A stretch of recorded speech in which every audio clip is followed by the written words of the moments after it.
Welcome guys in dream high academy. ठीक है, तो आज हम कंप्यूटर का लेक्चर नंबर 2 लेके आए। कुछ ही 4 5 6 मिनट का लगभग ये वीडियो बन जाएगा, क्योंकि हमने पहले लेक्चर में हमने मेन इसका जो था वो किया। ठीक है ना, यानी कि हमने इस पे देखा कंप्यूटर के कंपोनेंट, इस कंप्यूटर क्या होता था, उसमें थोड़ा सा रह गया था। ठीक है, तो मैंने उस पर ऐड नहीं किया, मैंने सोचा कि वीडियो मत लंबी होगी कहीं पे। ठीक है, तो इसीलिए आज वो 5 6 मिनट में अभी ऐड कर रहा हूँ। तो इस पे देखेंगे हम आर्किटेक्चर ऑफ कंप्यूटर जो वान न्यूमैन ने दिया था। ठीक है, उससे पहले हमने क्या क्या किया था, एक तो इंट्रोडक्शन किया, हमने देखा कंप्यूटर के बारे में जाना। ठीक है, किस तरह से इनपुट आउटपुट प्रोसेसिंग ये चीज़ें, ठीक है, मिलके कंप्यूटर बनाते हैं। हार्डवेयर देखा हमने, सॉफ्टवेयर भी देखा हमने। ठीक है, ये चीज़ें हमने हमारे लास्ट लेक्चर में किया है। तो आज हम देख लेंगे उसके बाद। हाँ, ये देखिए, जो मैंने आपको बताया था कि कुछ चीज़ें आपने याद रखनी है, कुछ फैक्ट जैसे कि फादर ऑफ कंप्यूटर। ठीक है, वो सारा चीज़ें चार्ल्स बेबे जो भी है, मेरे प्रीवियस लेक्चर पे वो सारी चीज़ें है। तो करेक्टरिस्टिक्स की बात जब हमने की, वहाँ पे हमने देखा कि स्पीड ऑफ कंप्यूटर, यानी कि स्पीड एक करेक्टरिस्टिक है कंप्यूटर का, क्योंकि कंप्यूटर क्या होता है, उनकी स्पीड बहुत फास्ट होती है। ठीक है, वो बहुत सारे कैलकुलेशंस कुछ ही सेकंड में कर सकता है। एक्यूरेसी की बात की हमने, एक्यूरेसी में भी हमने देखा कि कंप्यूटर मोस्ट एक्यूरेट होता है, क्योंकि इनमें इनबिल्ट इंस्ट्रक्शंस होते हैं। ठीक है, इनबिल्ट इंस्ट्रक्शंस होने की वजह से इनमें ह्यूमन एरर की गुंजाइश नहीं होती है। आई समझ में आपको बात। डिलीजेंस भी देखा हमने कि ये बहुत सारे काम कर सकता है, बहुत सारे कॉम्प्लेक्स काम और लॉन्ग ऑपरेशन भी कर सकता है, यानी कि इसको थकावट शकावट कुछ नहीं आती है। उसके बाद हमने वर्सेटाइल नेचर भी देखा, इसका स्टोरेज भी देखी, ये प्रीवियस लेक्चर में हमने किया था।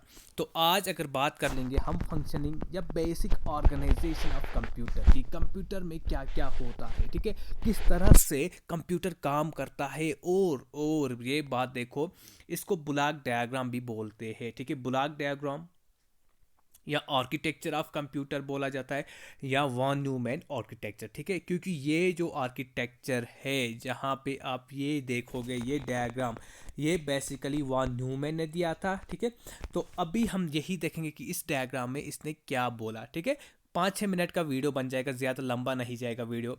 ओके, देखो वॉन न्यूमैन ने क्या किस तरह से आर्किटेक्चर दिया। हम सब जानते हैं कि कंप्यूटर में हम यहाँ से डेटा देते हैं, लेकिन डेटा किसके थ्रू देते हैं, उसको हम इनपुट यूनिट बोलते हैं। ठीक है, जिससे हम कंप्यूटर पे डेटा फीड करते हैं, यहाँ से इनपुट देते हैं। तो वो किसके ज़रिए देते हैं, हमारे इनपुट यूनिट इसके ज़रिए। जैसे हमारा कीबोर्ड है, हमें इनपुट डिवाइसेस अलग से पढ़ने हैं। ठीक है, जैसे हमारा कीबोर्ड है, कीबोर्ड के थ्रू हम यहाँ पे इनपुट्स देते हैं। ठीक है, और इनपुट में क्या होता है, देखो इनपुट में हम क्या देते हैं कंप्यूटर को, डेटा। डेटा हम इनपुट के थ्रू हम एंटर करते हैं कंप्यूटर में। ये डेटा क्या होता है, ये अनप्रोसेस्ड होता है, क्योंकि प्रोसेसिंग यहाँ पे होगी, यहाँ पे प्रोसेसिंग होती है। एक सेकंड में इसका कलर चेंज करता हूँ, वेट।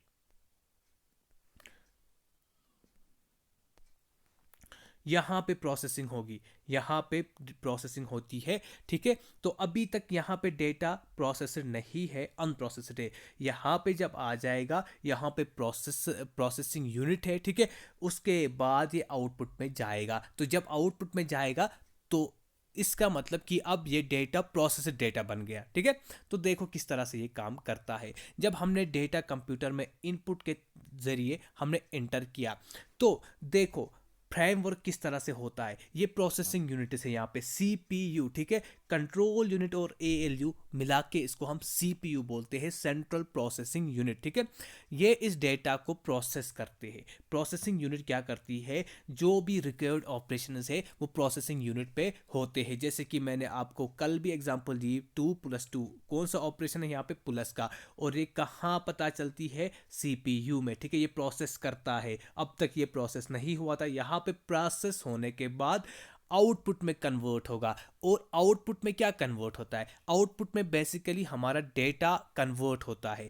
लेकिन ये डेटा जब प्रोसेसर बन जाता है, तो ये इंफॉर्मेशन के थ्रू हमें मिलता है, यानी कि अब इसी डेटा को हम इंफॉर्मेशन बोलेंगे या इसको मीनिंगफुल डेटा बोलेंगे, क्योंकि यही डेटा हमें चाहिए था। ठीक है, जैसे कि मैंने 2+2 बताया, अभी तक इसको प्रोसेस नहीं हुई है, इज इक्वल टू 4 नहीं आया, हमें क्या चाहिए था, 4 के साथ हमें मकसद था, यही हमें लगता। ठीक है, तो जब प्रोसेस होगा ये डेटा, तब हमें मीनिंगफुल डेटा में कन्वर्ट होगा और इसको हम इंफॉर्मेशन बोलते हैं। ठीक है, और जब आउटपुट मिला, इसको हम स्टोर भी कर सकते हैं स्टोरेज यूनिट पे। ओके, बात आई समझ में आपको?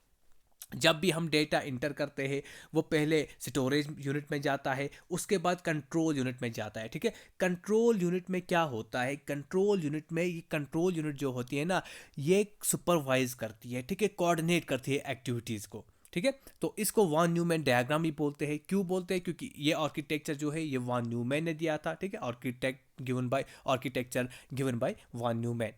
अब देखो कुछ पॉइंट्स लिखे हैं मैंने, वैसे ये मैंने आपको समझाया डेटा क्या होता है, अनप्रोसेस्ड रॉ फैक्ट। ठीक है, रॉ, इसको रॉ मटेरियल भी बोलेंगे।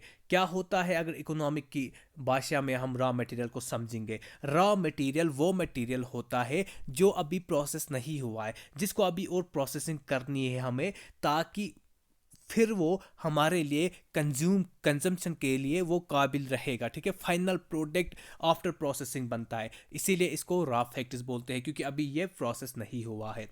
इंफॉर्मेशन पता है, प्रोसेस्ड डेटा को हम इंफॉर्मेशन बोलेंगे, या जो यूजेबल फॉर्म में आए, जो हमें यूज़ में आएगी। ठीक है, सीपीयू का मतलब होता है सेंट्रल प्रोसेसिंग यूनिट। और एक बात, मे भी ये एमसीक्यूज आ सकता है, heart and brain of computer CPU को कहा जाता है, जहाँ पे प्रोसेसिंग होती है। ठीक है, कंप्यूटर का अगर हम फुल फॉर्म देखेंगे तो commonly oriented machine, particularly for trade, education and research. Input क्या होता है? इनपुट वही डेटा जो हम कंप्यूटर को यहाँ से फीड करते हैं, so data fed into computer, इसको हम इनपुट बोलते हैं। It sends data and instructions to control unit. ठीक है, कंट्रोल यूनिट जो हमने सीपीयू में देखा, हमारा यहाँ पे कंट्रोल यूनिट और एएलयू होते हैं। ठीक है, arithmetical logical unit. Processing unit में क्या होता है, तो डेटा प्रोसेस किया जाता है, सिंपल सी बात है, ताकि यूजेबल इंफॉर्मेशन हमें आए। Processes the data into usable information.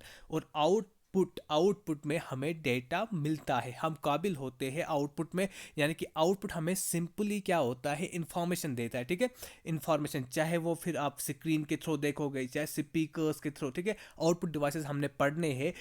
ठीक है, स्क्रीन भी हमारा, मॉनिटर भी हमारा, ये आउटपुट हमारे डिवाइसेस है। ओके, तो ये कुछ रहा था। ठीक है, 5-6 मिनट का, हाँ 7 मिनट का बन गया ये वीडियो। ये मेरे प्रीवियस लेक्चर पे थोड़ा रहा था, इस मैंने वहाँ पे ऐड नहीं किया, तो मैंने कहा था इस पे कुछ और लेक्चर बनाएंगे। ठीक है, इसके बाद हिस्ट्री पढ़ लेंगे। ठीक है, थोड़ा डिटेल्ड है वो, history and generation of computers, आराम से हम सारा कुछ सिलेबस कर लेंगे कवर।